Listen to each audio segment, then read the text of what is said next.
നമസ്കാരം. കുവൈത്തിൽ മരിച്ച മലയാളികളുടെ മരണസംഖ്യ ഉയരുന്നു. 24 മലയാളികൾ മരിച്ചെന്നാണ് നോർക്ക സ്ഥിരീകരിച്ചിരിക്കുന്നത്. 19 പേർ എന്നായിരുന്നു ഇതിനു മുൻപ് വന്ന റിപ്പോർട്ട്. 7 മലയാളികൾ ഗുരുതരാവസ്ഥയിലുമാണ്. 49 പേർ മരിച്ചെന്ന് കുവൈറ്റ് ഭരണകൂടമാണ് സ്ഥിരീകരിച്ചിരിക്കുന്നത്. മൃതദേഹങ്ങൾ കത്തിക്കരിഞ്ഞ നിലയിലായതിനാലാണ് മരണസംഖ്യയിൽ പൂർണ്ണമായി വ്യക്തതയുണ്ടാകാത്തത്. നോർക്ക സിഇഒ അജിത് പോളശ്ശേരിയാണ് ഇക്കാര്യം വ്യക്തമാക്കിയത്. നോർക്കയുടെ കുവൈത്തിലുള്ള ഹെൽപ്പ് ഡെസ്കിൽ നിന്നുള്ള ലഭിച്ച വിവരമാണിതെന്നും അദ്ദേഹം പറഞ്ഞു. ആളുകളെ തിരിച്ചറിഞ്ഞു വരുന്നതേയുള്ളൂവെന്നും അദ്ദേഹം പറഞ്ഞു. മൃതദേഹങ്ങൾ വേഗത്തിൽ നാട്ടിലെത്തിക്കാനുള്ള ശ്രമം നടത്തിവരികയാണ്. ഇതിനായി കുറഞ്ഞത് 2 ദിവസമെങ്കിലും എടുക്കുമെന്ന് നോർക്ക അറിയിച്ചുവെന്ന് മനോരമ റിപ്പോർട്ട് ചെയ്യുന്നു.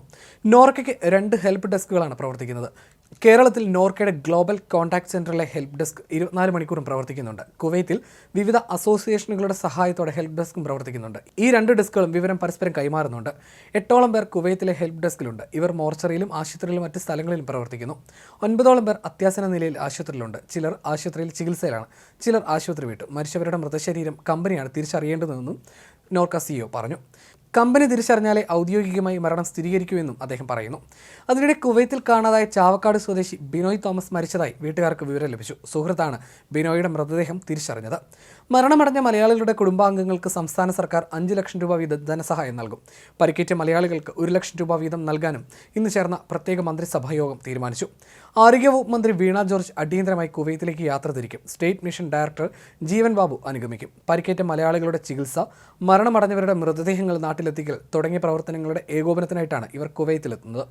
മരണമടഞ്ഞവരുടെ കുടുംബങ്ങൾക്ക് 5 ലക്ഷം രൂപ വീതം സഹായം നൽകാം എന്ന് ഒരു പ്രമുഖ വ്യവസായിയും 2 ലക്ഷം രൂപ വീതം സഹായം നൽകാം എന്ന് മറ്റൊരു പ്രമുഖ വ്യവസായി രവി പിള്ളയും മുഖ്യമന്ത്രിയെ ബന്ധപ്പെട്ട് അറിയിച്ചിട്ടുണ്ട്. നോർക്ക മുഖേനയാണ് ഈ സഹായം നൽകുക.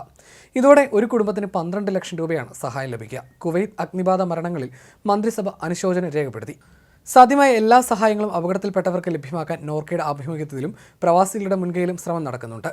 ഹെൽപ്പ് ഡെസ്കും ഗ്ലോബൽ കോൺടാക്ട് സെന്ററും മുഴുവൻ സമയം പ്രവർത്തിക്കുന്നുണ്ട്. ഇന്ത്യ ഗവൺമെന്റ് കുവൈത്തിൽ നടത്തുന്ന ഇടപെടലുകളിൽ സംസ്ഥാന സർക്കാർ പൂർണ്ണ പിന്തുണ നൽകും. കേരളത്തിന്റെ ഡൽഹിയിലെ പ്രതിനിധി പ്രൊഫസർ KV തോമസ് വിദേശ മന്ത്രാലയവുമായി നിരന്തരം ബന്ധം പുലർത്തുന്നുണ്ട്. കുവൈത്തിലെ മംഗഫിൽ തൊഴിലാളി ക്യാമ്പിലുണ്ടായ തീപിടുത്തത്തിൽ പരിക്കേറ്റ് ആശുപത്രിയിൽ ചികിത്സയിൽ തുടരുന്നത് 27 പേരാണ്. ഇവരിൽ കൂടുതൽ മലയാളികളാണ്.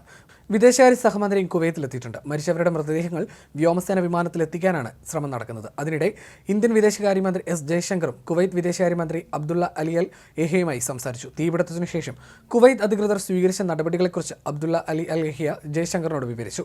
ദുരന്തത്തിൽ ജീവഹാനി സംഭവിച്ചവരുടെ ജീവനക്കാരുടെ കുടുംബത്തോടൊപ്പം എല്ലാ കാര്യങ്ങൾക്കും മുൻപന്തിയിൽ ഉണ്ടാകുമെന്നും NPTC മാനേജ്മെന്റ് അറിയിച്ചു. മരണപ്പെട്ടവരുടെ മൃതദേഹം നാട്ടിലെത്തിക്കാനുള്ള നടപടിക്രമങ്ങൾ ദ്രുതഗതിയിൽ നടന്നു വരുന്നുണ്ടെന്നും എല്ലാ നഷ്ടപരിഹാരങ്ങളും അവരുടെ കുടുംബത്തിലേക്ക് എത്തിക്കാൻ NPTC പ്രതിജ്ഞാബദ്ധമാണെന്നും മാനേജ്മെന്റ് അറിയിച്ചു.